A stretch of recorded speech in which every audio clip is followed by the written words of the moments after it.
Steve, good day, Martasha, and Wall 2, go May. Hello, everybody. Thank you so much for joining me. I hope you're all doing well. God bless each and every one of you. So we're live on YouTube, we're live on Facebook, we're live on Twitter, and we're live on Instagram.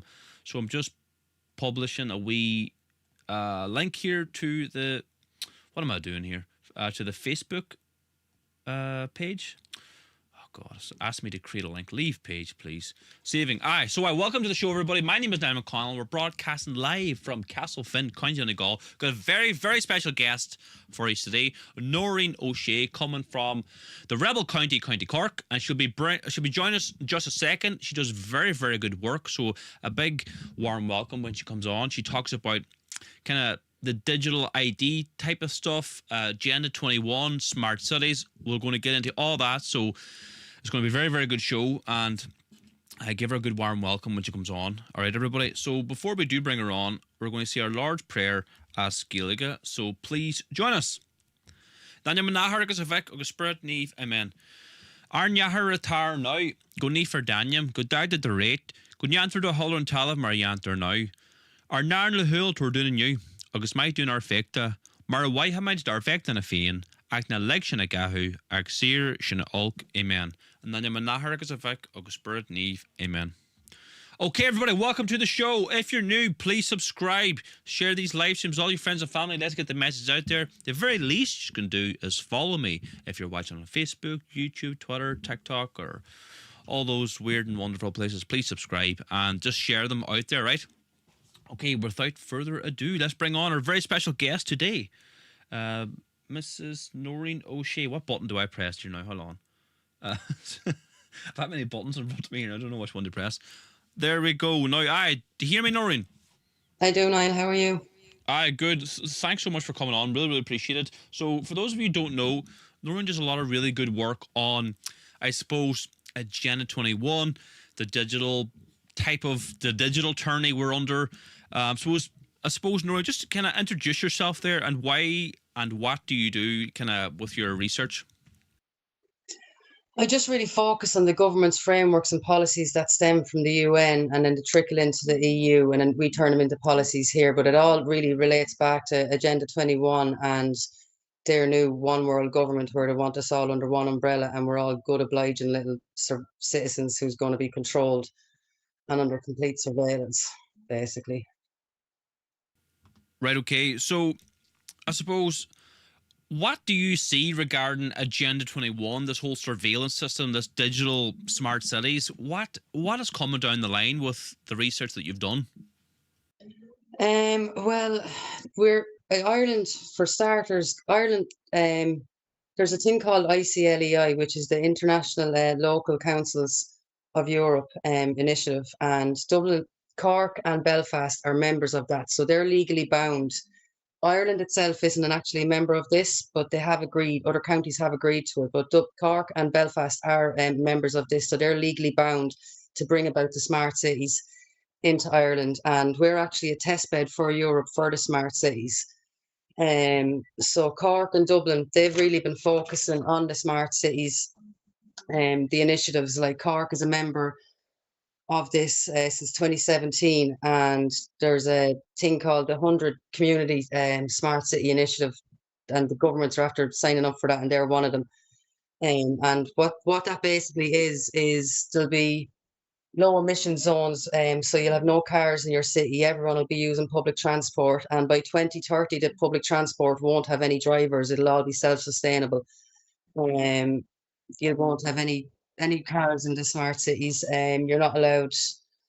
It'll basically 15-minute smart city. So the way they're promoting it to people is within 15 minutes you'll have everything you'll need. You'll have your school, you'll have your doctors, you'll have your hospital. Anything you need will be in that 15-minute cities. But what they're not relaying to people is you're going to have to be a good little citizen to be allowed to leave your 15-minute city smart zone, because they're going to be bringing in the agendas like the carbonised agenda. Like, so we'll all have our own carbon-based score, and if you go over that or under that, it'll be all dependent on that whether you leave your smart city. Like, so it's all very technical and things, but Cork and Belfast are the two cities we need to be looking at because they're legally bound. Now Dublin is after agreeing to this as well. And between Dublin and Cork, they're kind of both going different ends of it.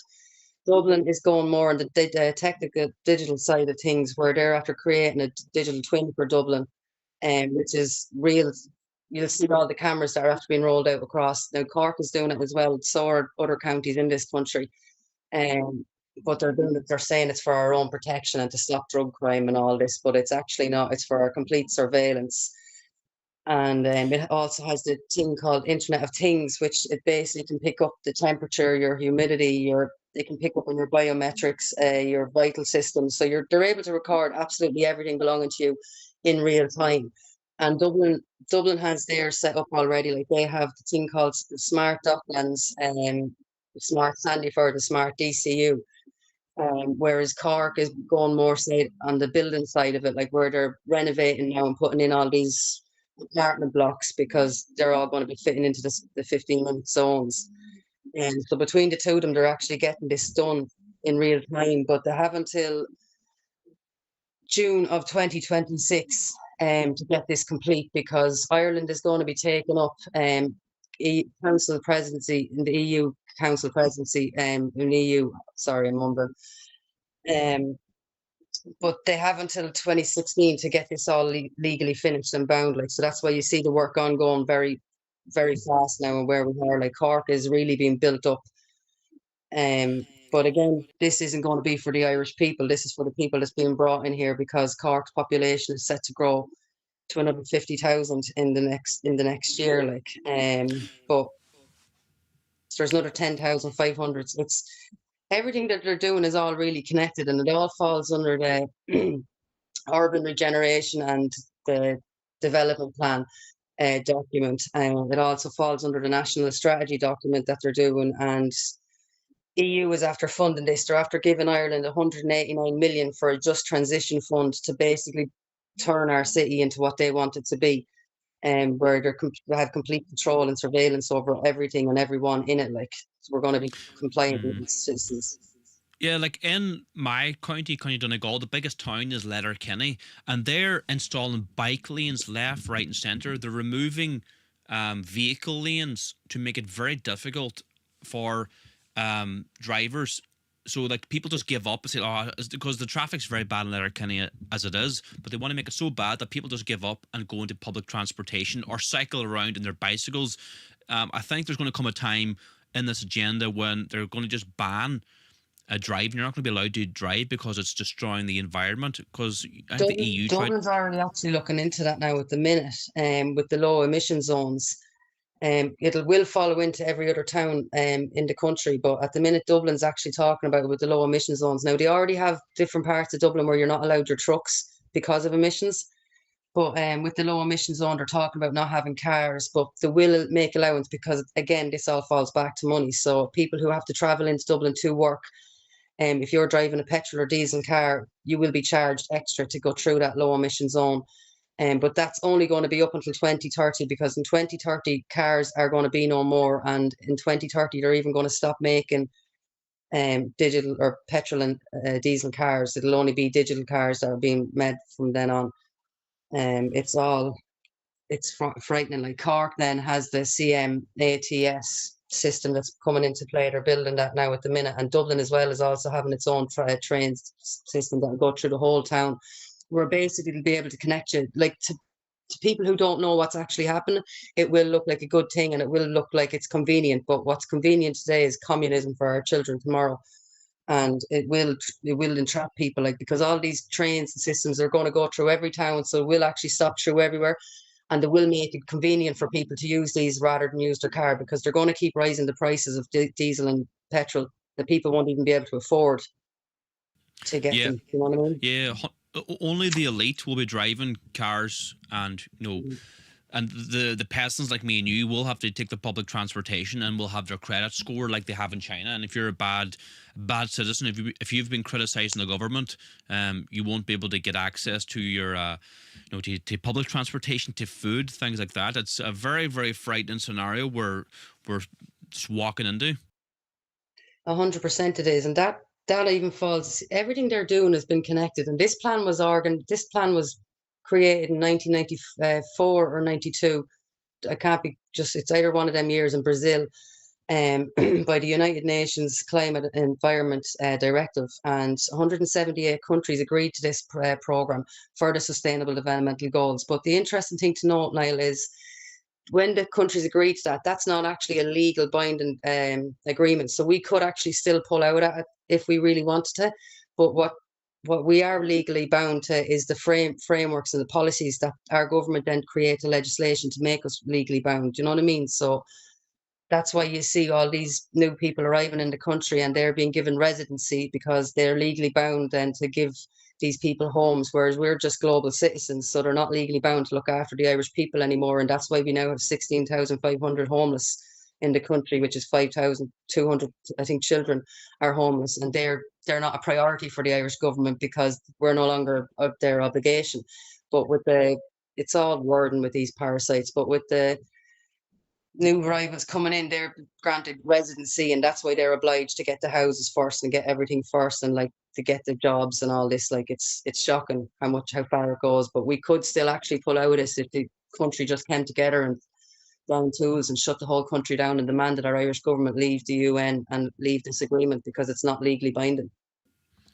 Yeah, what we're living under right now is a complete tyranny. The men of 1916, they fought for a free and sovereign Ireland, the way they wanted to determine their own future. We've given up one empire for another empire, like the European Union, the World Economic Forum, and like you say, the United Nations. This is a top-down agenda. Even what comes to with the sex ed in schools as a part of Agenda 21, all these things, the agenda, sustainable development goals. And you see, like Mary Lou McDonald, she's got the wee sustainable development goals lapel badge. They're all wearing it.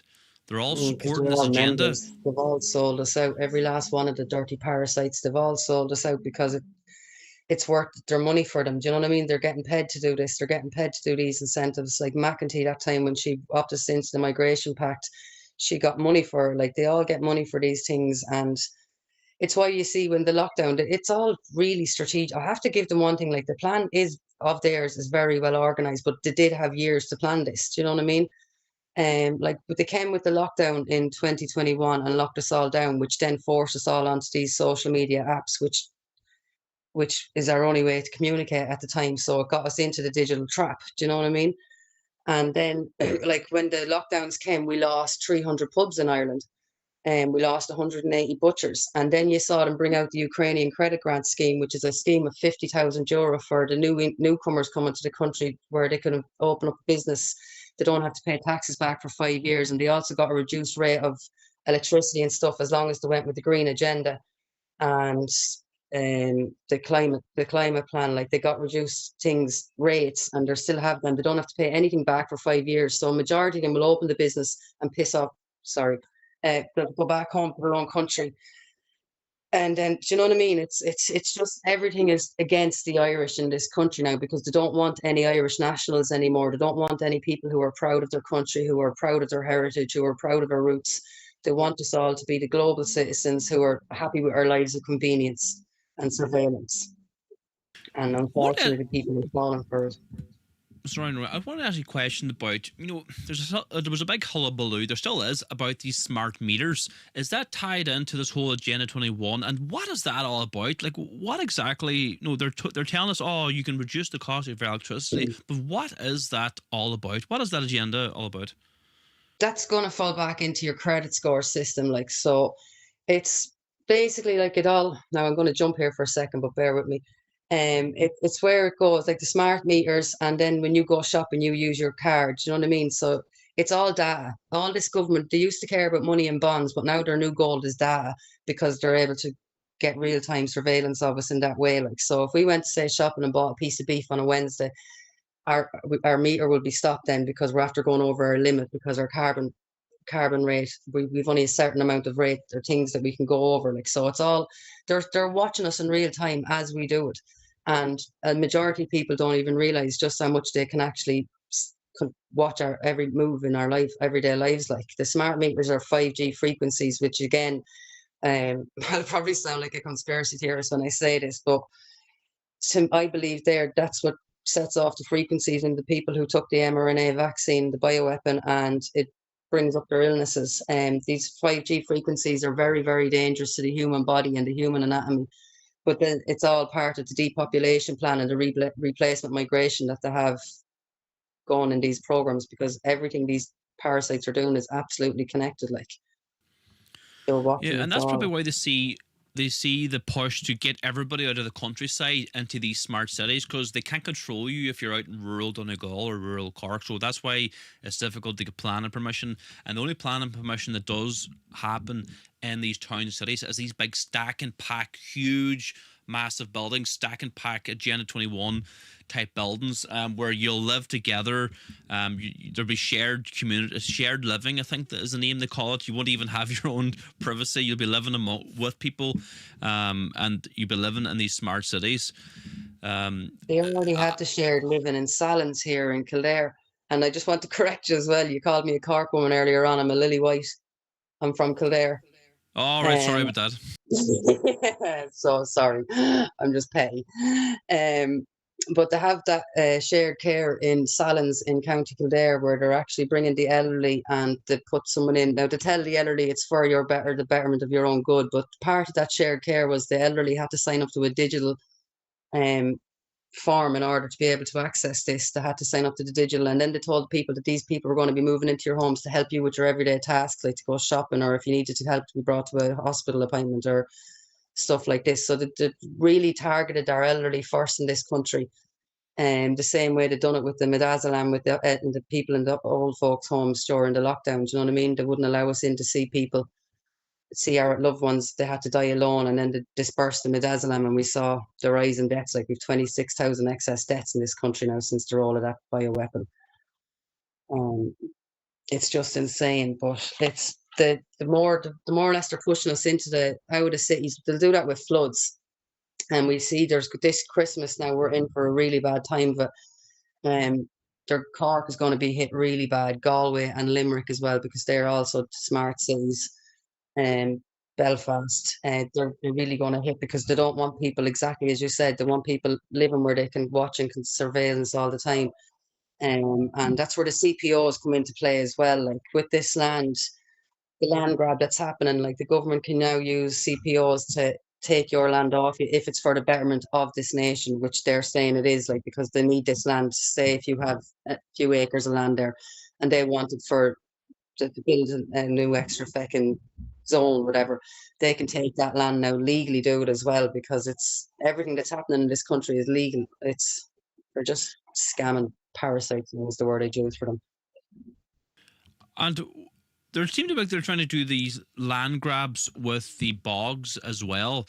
What's going on there with the bogs? They're re-wetting the bogs as well under the guise of climate change, and we've got to store the carbon. What's that all about? Bord na Móna was given 1.5 million to go and basically buy the land, buy the bogs off the people, because don't forget, this whole agenda is you will own nothing and you will be happy. So they basically went in and told, it's again part of climate action plan. They don't want people sustainable. They want to sort, like, the word, when they use the word sustainable, it really means reliable on the government. So you'll be a obliging little citizen. But the Bord na Móna, after being given 1.5 million to go in and buy up land off people who own the bogs, and if you don't want to sell your land, that's where Bord na Móna then come down and take a legal action against you, like it's happening. There's a man on Facebook now he's been basically bullied and harassed to get his land, but he's standing firm, like most honourable Irish men will, and they'll fight against the system. But Bord na Móna, it's unlawful what they're doing. It's not legal.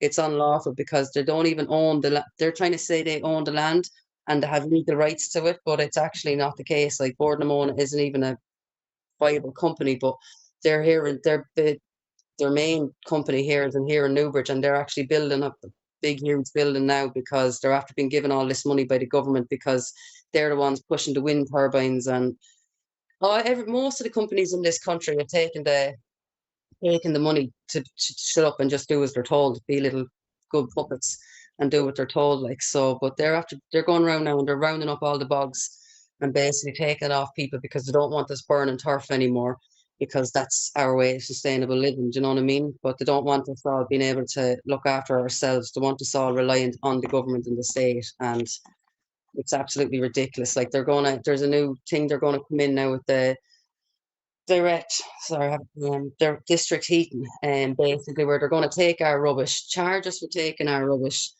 then they're going to burn our rubbish and turn it into electricity and charge us for that again. Like, so it's all just a money racket with these parasites, but it's our fault that we're allowing absolutely all of this. Do you know what I mean? We have the power to stand up and say no, and just stand united and demand they take accountability for this, because we don't have to allow any of this. But for some reason, people are just looking the other way and accepting it when we don't have to.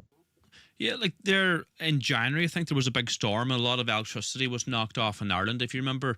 And it's probably happened down in Kildare too, but it's happened up here in Donegal. Council estates, the Irish government or the council is going to them and saying, if you remove your chimney and if you close up your chimney and we'll install an air to water system, you'll save money in electricity and blah blah blah. It'll be so much better for you. You'll save money. And the local council estate, half a mile from me, I went when they were knocking down the chimneys. I went down to them. I said, like, what happens when there's no electricity or when there's a storm in Ireland and you can't heat your houses? And like the people were saying, oh well, I'll be long gone by then. 2 months later, there was a storm and they were freezing in their houses. Like you say, when you've got turf, you can heat your house. And if you're reliant on electricity, you can't even cook food. You can't heat your house. It's all about control.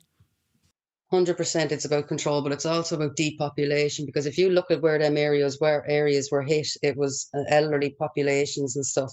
But that falls back into the data centers.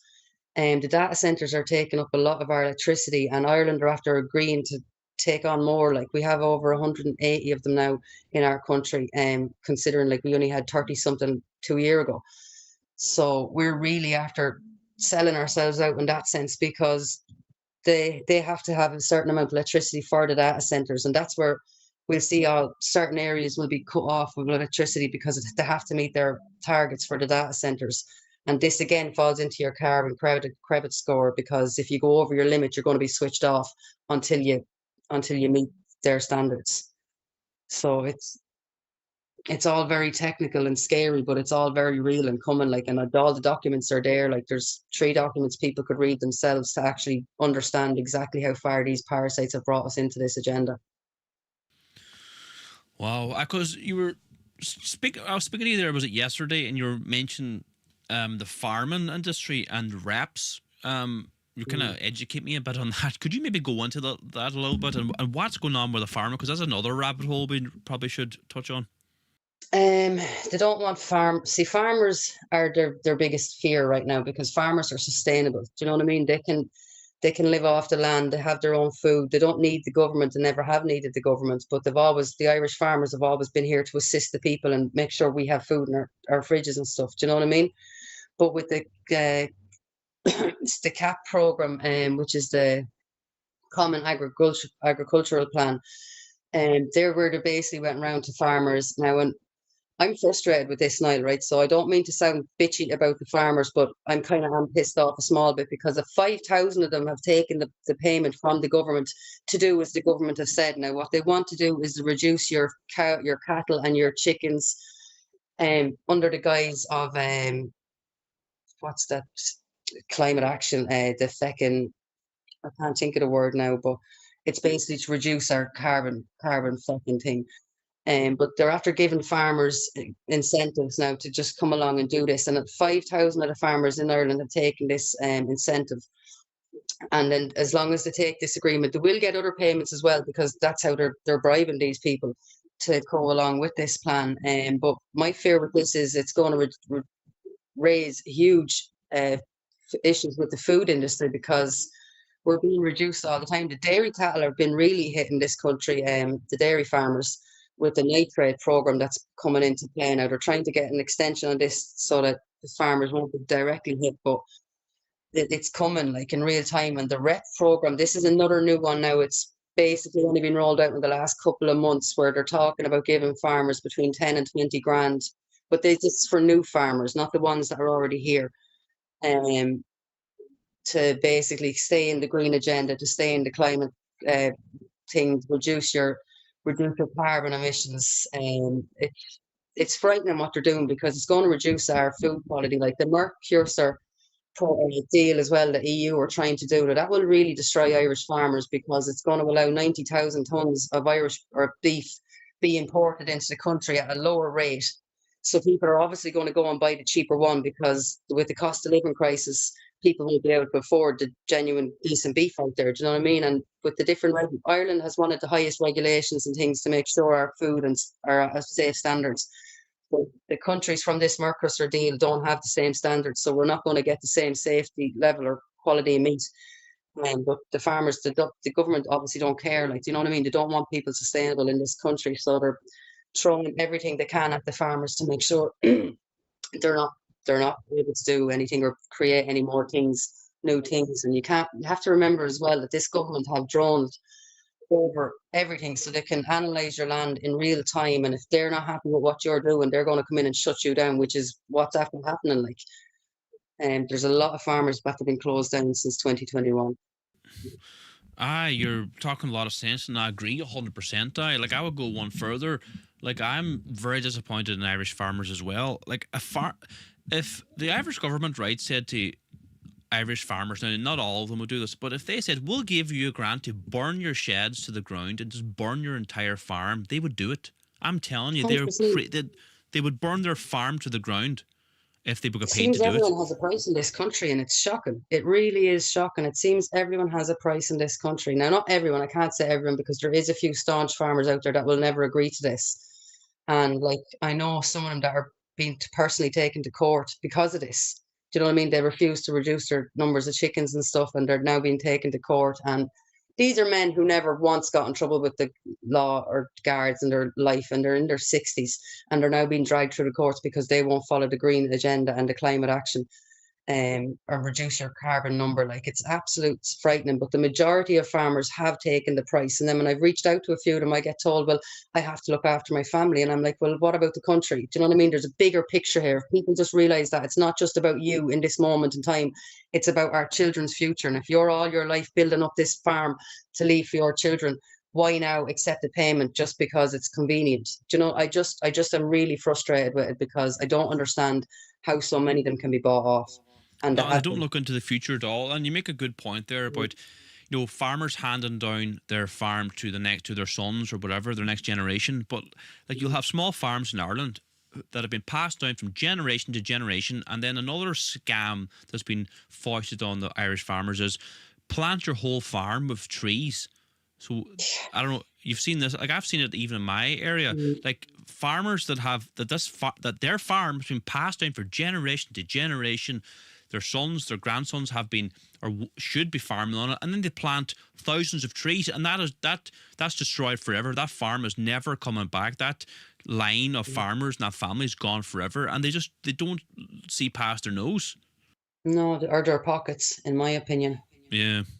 Because it's all about money. They get paid to do this. 100%. The government has been throwing money at them left, right, and centre.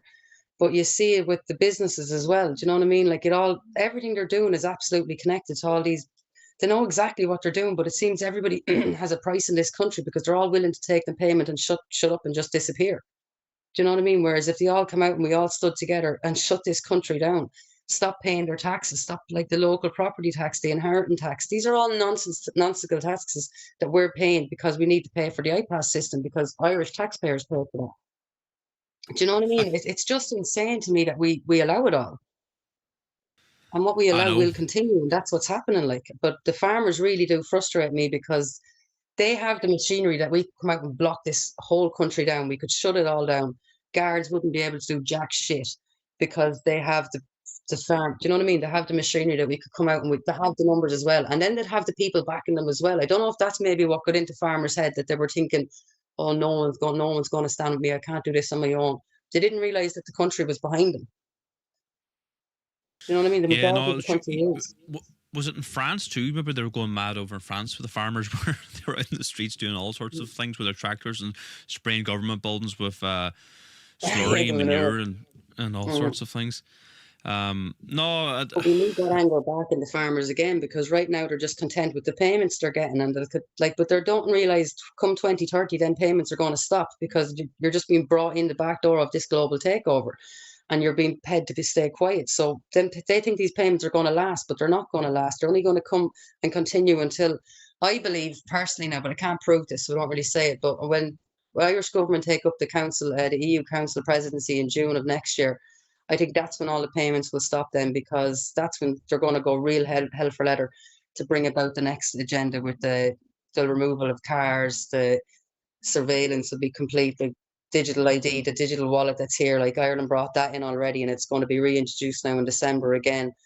And the amount of people that use that because it's convenient for them, not realizing that that's the start of their complete surveillance. Like the government are watching everything you do. People just don't understand how organized these parasites are.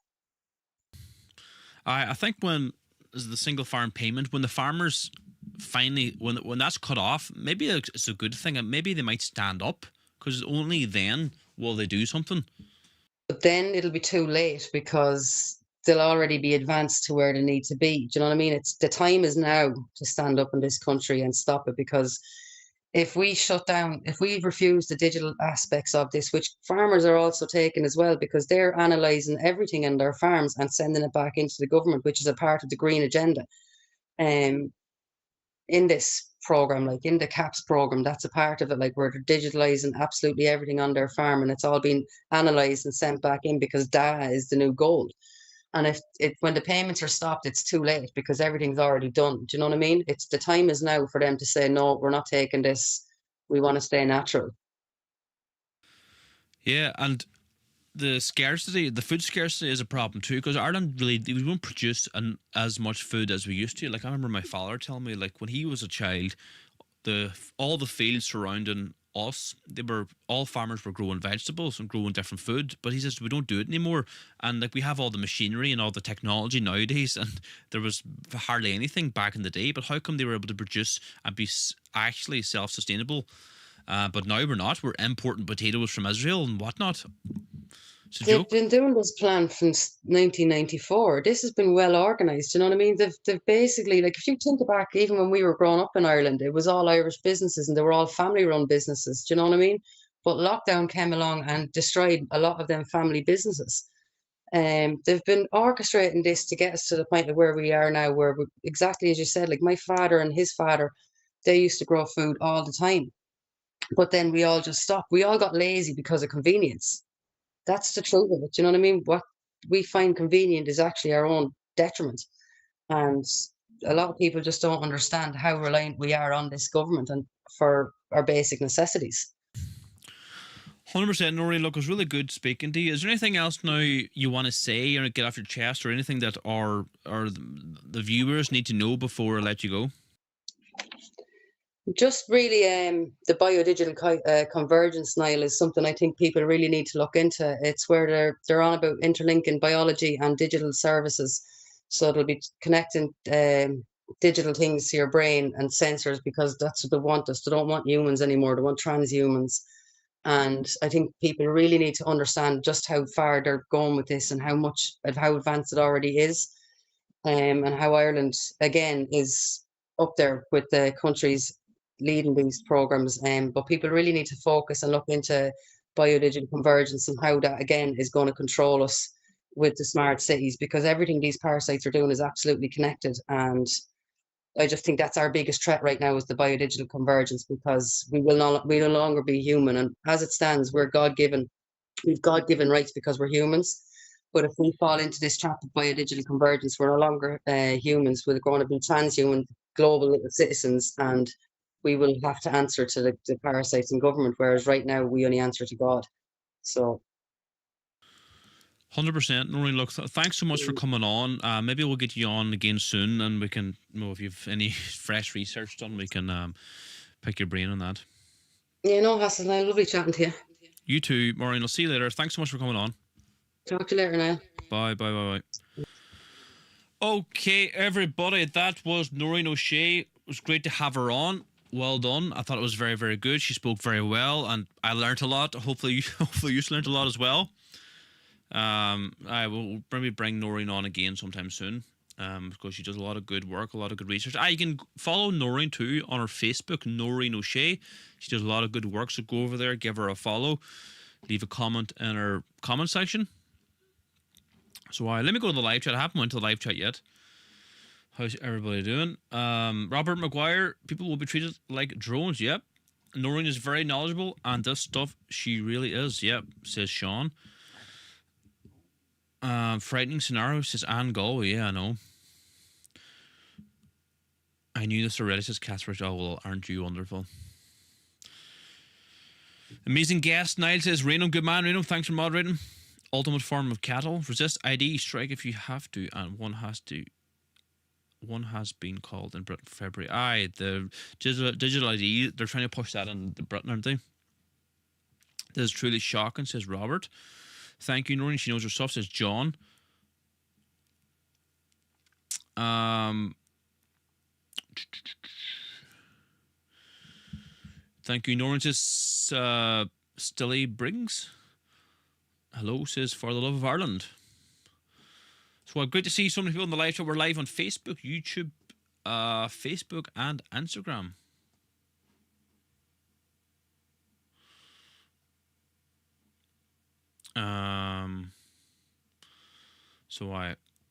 It's great to see everybody in the live chat there. So if you're new to the show, please subscribe, share these videos with all your friends and family. Let's keep her lit.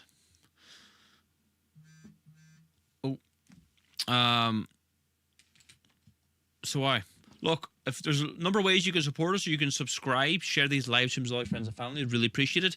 You can support our work by joining as a member now. You can join as a gold member by clicking the link below in the description.